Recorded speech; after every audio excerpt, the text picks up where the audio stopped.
आज हम लोग पढ़ेंगे स्टैंडर्ड पेनिट्रेशन टेस्ट के बारे में, जिसको हम लोग SPT भी बोलते हैं।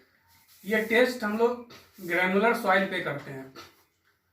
ठीक है, ये टेस्ट को हम लोग किस पे करते हैं? तो ग्रेनुलर सॉइल पे करते हैं। ये चीज आपको याद रखना है, ये इंपॉर्टेंट चीज है, ये इंपॉर्टेंट पॉइंट है, इसको आप लोगों को याद रखना है। इस टेस्ट में एक इंस्ट्रूमेंट होता है, एक जिसको हम लोग स्प्लिट स्पून सैंपलर बोलते हैं। स्प्लिट स्पून सैंपलर क्या होता है? जस्ट समझ लीजिए इसी जैसा होता है, बस ऊपर जैसे इसमें हम लोग क्या करते हैं, अगर ये दो पार्ट में है, मान लीजिए इस तरह से,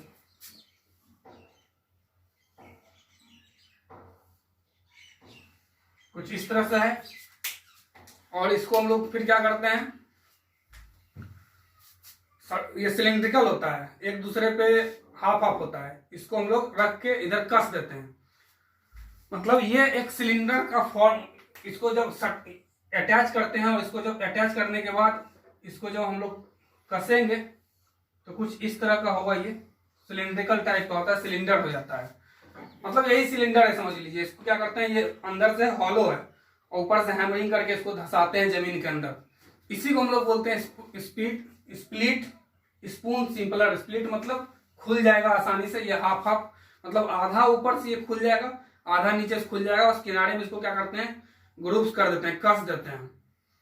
तो इसमें इस टेस्ट में हम लोग क्या करते हैं, स्प्लिट स्पून सैंपलर का उपयोग करते हैं। किस लिए? और to determine the number of blow, मतलब कितना नंबर ऑफ ब्लो इस पे हम लोग दिए इसको धसाने के लिए, इस सैंपलर को धसाने के लिए, इसी को हम इसमें काउंट करते हैं। ठीक है, सबसे पहले ये ग्रेनुलर सॉइल के लिए करते हैं। इसमें एक स्प्लिट स्पून सैंपलर होता है जो एक सिलिंड्रिकल टाइप का होता है, मतलब सिलेंडर है, ये आधा आधा खुलता है। अपर पार्ट ऊपर से खुल जाएगा, नीचे पार्ट आधा खुल जाता है, बस किनारे से इसको क्या करते हैं हम लोग कस देते हैं, ताकि दोनों ये सैंपल एक साथ रहे और ये एक सिलेंडर का फॉर्मेशन करे। और इस पे हम लोग क्या करते हैं, नंबर ऑफ ब्लो मारते हैं। तो नंबर ऑफ ब्लो जब देंगे हैमर से, तो ये नीचे जमीन में धसेगा, तो कितना हैमरिंग हम लोग किए हैं इसको रिकॉर्ड करते हैं इसमें। तो ये टेस्ट में हम लोग क्या करते हैं, एक हैमर यूज करते हैं। ये दो पॉइंट समझ में आ गया होगा आप लोग को। इसमें हम लोग एक हैमर यूज करते हैं जिसका वजन, जिसका लोड 65 kg रहता है। और इस हैमर को, जैसे ये सैंपलर है मेरा, ये सैंपलर है, ठीक है, और इस पे हम लोग क्या करते हैं, हैमरिंग करते हैं। मान लेते हैं हैमर से, ये हैमर है, ये हैमर है, इस पे क्या करते हैं, हैमरिंग करते हैं। तो ये जो हाइट है, हाइट ऑफ फ्री फॉल, मतलब ये जो हाइट है वो 75 सेंटीमीटर होना चाहिए। मतलब हैमर का जो हाइट होगा वो कितना दूर से इस पे इम्पैक्ट करते हैं हम लोग, 75 सेंटीमीटर के दूरी से इम्पैक्ट करते हैं। मतलब इसका वजन 65 kg है, इधर लिख देते हैं 65 kg हैमर का वजन। और यहां से जो इम्पैक्ट लगाते हैं, मतलब ऊपर से जो इस पे लोड इम्पैक्ट करके गिराते हैं इस तरह से, वो हाइट कितना होता है, 75 सेंटीमीटर। इस डाटा को याद रखिएगा कि ये सैंपलर जो है, स्प्लिट स्पून सैंपलर पे हम लोग जो हैमर का उपयोग करते हैं, उस हैमर का वेट 65 kg होता है। और हाइट ऑफ फ्री फॉल क्या होता है, मतलब कहां से हम लोग फ्रीली गिराते हैं उस हैमर को, तो 75 सेंटीमीटर के हाइट से इस पे क्या करते हैं, सैंपलर पे गिराते हैं। ऑब्वियस है, जब गिराएंगे तो क्या होगा, ये ग्राउंड लेवल है, गिराएंगे तो क्या होगा, ग्राउंड में धीरे धीरे इंसर्ट करेगा, ठीक है, घस जाएगा, जिसको हम लोग अपने जनरल वर्ड में बोलते हैं। तो इसमें ध्यान क्या रखते हैं कि ग्राउंड का जो डेप्थ है, मान लेते हैं ये ग्राउंड है, ये ग्राउंड लेवल है, यहां क्या किया हम लोग, सैंपलर को रखे और इसको क्या किया हम लोग, हैमरिंग किए सैंपलर से। हैमरिंग करेंगे तो क्या होगा, ये ग्राउंड में नीचे नीचे इंसर्ट होगा, ये ग्राउंड में क्या होगा, जाना शुरू होगा, ये ऊपर भी है, बड़ा सा सैंपलर होता है। तो जब ये ग्राउंड में इन करता है सैंपलर, किसके मदद से हम लोग इन कर रहे हैं, तो हैमर की मदद से। तो ग्राउंड में इन करने, अगर ये इन किया कितना,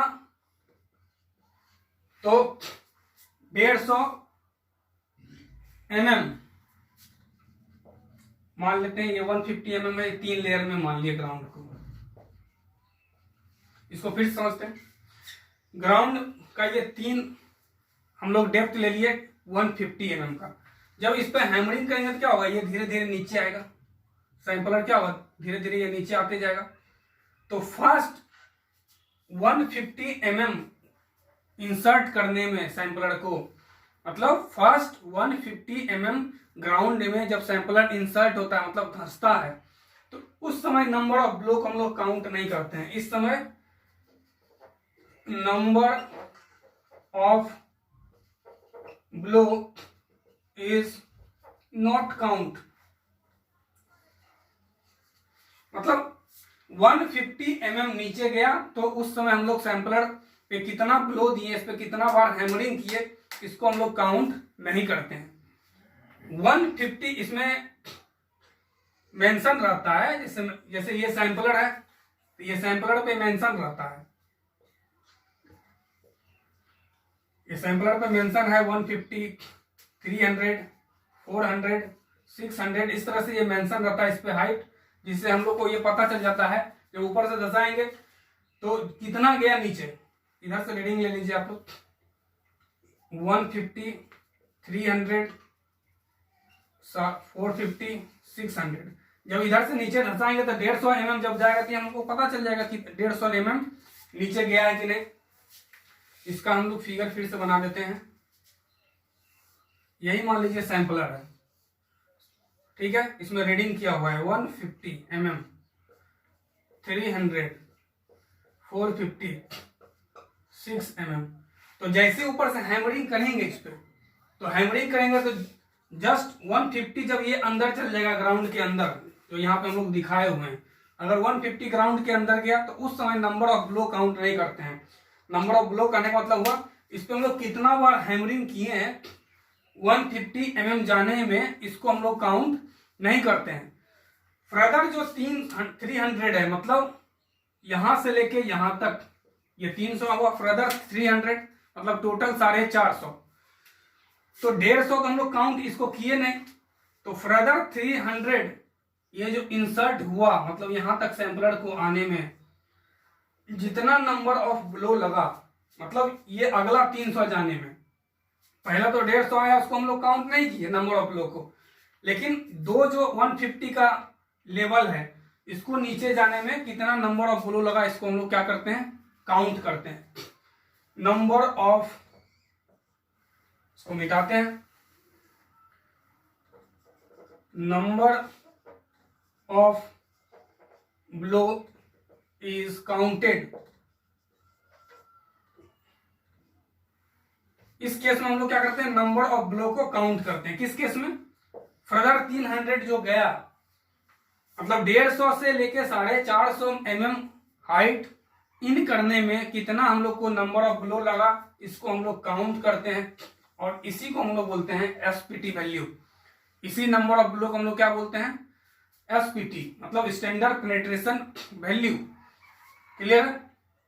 लेकिन ये वैल्यू मेरा सही नहीं है, ये जो वैल्यू आया डायरेक्ट एसपीटी करने के दौरान ये सही नहीं है, इसमें हम लोग दो करेक्शन करते हैं। सबसे पहले वैल्यू कैसे निकालते हैं ये समझ में आया होगा आपको, कि स्प्लिट स्पून सैंपलर यही है, सिलेंडर टाइप का होता है, बस ये बीच से क्या होता है, अलग अलग हो जाता है।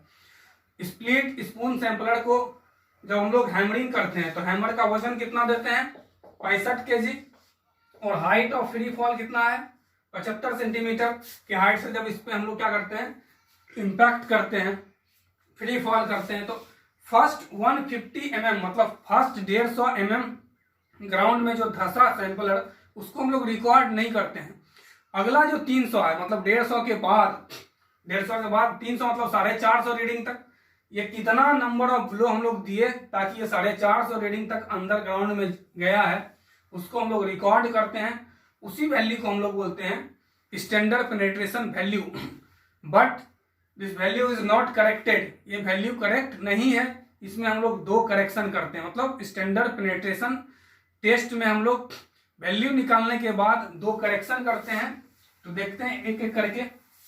पहला होता है ओवर बर्डन करेक्शन और दूसरा होता है डिलेटेंसी करेक्शन। तो इसमें दो करेक्शन करते हैं। तो पहला क्या होता है मेरा, ओवर बर्डन करेक्शन, और दूसरा होता है मेरा डिलाटेंसी करेक्शन। दोनों के बारे में एक एक करके हम लोग समझते हैं। तो पहले समझते हैं किसके बारे में, ओवर बर्डन करेक्शन के बारे में। इसको पहले हम लोग लिख देते हैं, in this test overburden correction is necessary because n value कहने का मतलब हुआ standard penetration value is affected due to confinement of soil. मतलब ओवरबर्डन करेक्शन इसलिए जरूरी होता है क्योंकि सॉइल का नेचर क्या है, अलग अलग है। अरे कोई कन्फाइंड सॉइल होता है, कोई अनकन्फाइंड सॉइल होता है। तो सॉइल का नेचर अलग अलग होने के कारण ओवरबर्डन करेक्शन क्या होता है, बहुत ही जरूरी होता है करना। और ओवरबर्डन करेक्शन जो होता है, ओवरबर्डन करेक्शन जो होता है उसको हम लोग N1 से लेते हैं। वो N इनिशियल जो यहाँ आया, मतलब स्टैंडर्ड पेनिट्रेशन वैल्यू से जो आया, मतलब नंबर ऑफ ब्लो जो आया, वो into 350 divided by sigma bar plus 70। Sigma bar क्या है यहाँ पे, इफेक्टिव स्ट्रेस है। N1 क्या है, करेक्टेड वैल्यू है, मतलब आप ओवरबर्डन करेक्शन के बाद करने के बाद जो वैल्यू आया वो। और N क्या है मेरा, ऑब्जर्व एसपीटी वैल्यू, मतलब जब हम लोग टेस्ट कर रहे हैं तो उस समय जो नंबर ऑफ ब्लो इस पे दिए इसको धसाने के लिए, वो हुआ मेरा ऑब्जर्व वैल्यू। यहाँ पे N1 क्या है, ये करेक्टेड N वैल्यू है ओवरबर्डन करेक्शन के बाद। ये क्या है, ऑब्जर्व वैल्यू, जब हम लोग फील्ड में नंबर ऑफ ब्लो काउंट कर रहे हैं तो वो नंबर ऑफ ब्लो। और सिग्मा बार क्या होता है, ये इफेक्टिव स्ट्रेस होता है कि इफेक्टिव स्ट्रेस वहां कितना लग रहा है। तो ओवरबर्डन करेक्शन किस तरह से हम लोग करते हैं, तो जो भी वैल्यू आया है फील्ड में, उस वैल्यू में हम लोग 350 divided by sigma bar plus 70 से मल्टीप्लाई करते हैं। तो जो वैल्यू आया N का, मतलब नंबर ऑफ ब्लो जो आया, वो है किसके बाद, आफ्टर ओवरबर्डन करेक्शन। इसी को ओवरबर्डन करेक्शन के बाद जो वैल्यू आया, यही मेरा क्या हुआ, एसपीटी वैल्यू। अभी एक करेक्शन बाकी है, इसके बाद हम लोग क्या करते हैं, डिलाटेंसी करेक्शन करते हैं। तो डिलाटेंसी करेक्शन कब करते हैं हम लोग, लेकिन एक चीज याद रखना है कि ओवरबर्डन करेक्शन हम लोग तभी करेंगे, लिख देते हैं इसको, overburden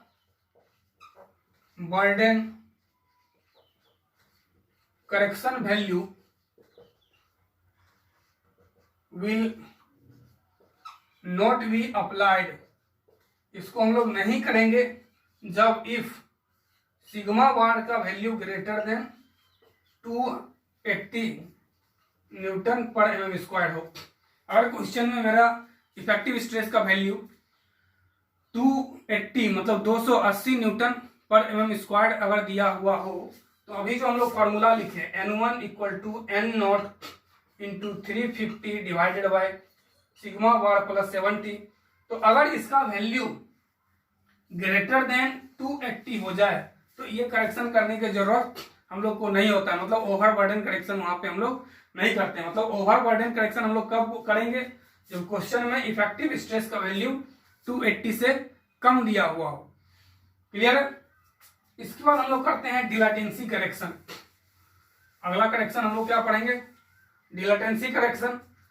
it is applied after overburden correction, मतलब इसको हम लोग ओवरबर्डन करेक्शन के बाद करते हैं।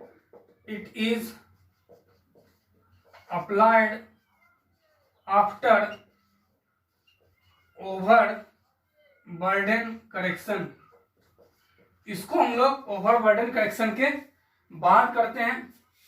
It is required only if it is required only if N1 greater than 15। अगर हम लोग ओवरबर्डन करेक्शन किए, ठीक है, और ओवरबर्डन करेक्शन किए तो उसका फॉर्मूला क्या लगाए, n1 equal to n0 into 350 divided by sigma plus 70, ये लगाएंगे। और ये फॉर्मूला लगाने के बाद जो यहां से n1 का वैल्यू आया वो ग्रेटर देन कितना आ जाए, 15, मतलब 15 से ज्यादा आया, नंबर ऑफ ब्लॉक कितना हो जाए, 15 से ज्यादा हो जाए, तो हम लोग को क्या करना पड़ेगा कि डिलेटेंसी करेक्शन करना पड़ेगा। और ये हमेशा ओवरबर्डन के बाद करते हैं। अगर n1 का वैल्यू मान लेते हैं n1 का वैल्यू आया 10, मतलब 10 ब्लो आया, तो डिलेटेंसी करेक्शन करने की कोई जरूरत नहीं है। लेकिन यही n1 का वैल्यू अगर मान लेते हैं 20 आया, तो इस समय डिलेटेंसी करेक्शन करने का जरूरत है। मतलब ओवरबर्डन प्रेशर से n1 का जो वैल्यू निकाले उसका वैल्यू लेस देन 15 होगा, तो ये डिलेटेंसी ग्रेटर देन 15 होगा तो डिलेटेंसी करेक्शन हम लोग करेंगे।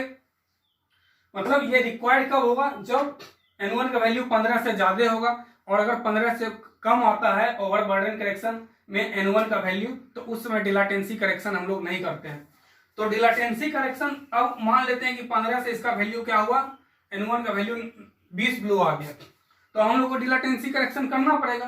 तो डिलेटेंसी करेक्शन जो होता है वो होता है n2 equal to 15 plus half n1 minus 15, मतलब डिलेटेंसी करेक्शन का फॉर्मूला ये हो गया। तो मान लेते हैं अगर n1 का वैल्यू 20 आया हुआ है, तो इसमें हम लोग रख देंगे कितना, 15 प्लस हाफ n1 का वैल्यू 20।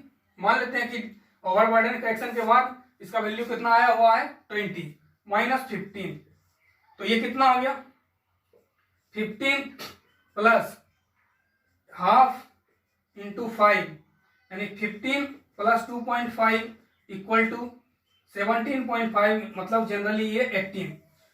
मतलब उस समय एसपीटी का वैल्यू कितना होगा, स्टैंडर्ड पेनिट्रेशन टेस्ट का वैल्यू कितना होगा, 18 ब्लो हो जाएगा।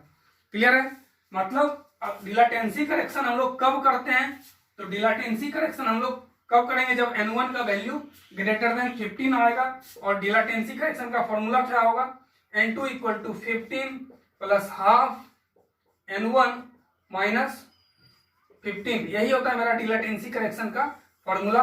और फाइनल जो n2 आया, इसी फाइनल n2 को हम लोग बोलते हैं स्टैंडर्ड पेनिट्रेशन वैल्यू, और ये करेक्ट वैल्यू होगा। जो सबसे शुरू में आया था वो ऑब्जर्व वैल्यू आया था n0, मतलब ये जो फील्ड में हम लोग देखे थे इम्पैक्ट कितना लगाए, कितना ब्लो में ये नीचे गया 300, फर्दर 300। उसके बाद हम लोग n1 निकाले, जिसको बोले ओवरबर्डन करेक्टेड वैल्यू। उसके बाद फिर हम लोग क्या निकाले, n2। तो n2 हम तभी निकालते हैं जब n1 का वैल्यू ग्रेटर देन 15 होता है, यही याद रखना है हम लोग को। उस समय हम लोग क्या करते हैं, डिलेटेंसी करेक्शन निकालते हैं, और जो फाइनल वैल्यू आया n का वही मेरा कहलाता है स्टैंडर्ड पेनिट्रेशन वैल्यू।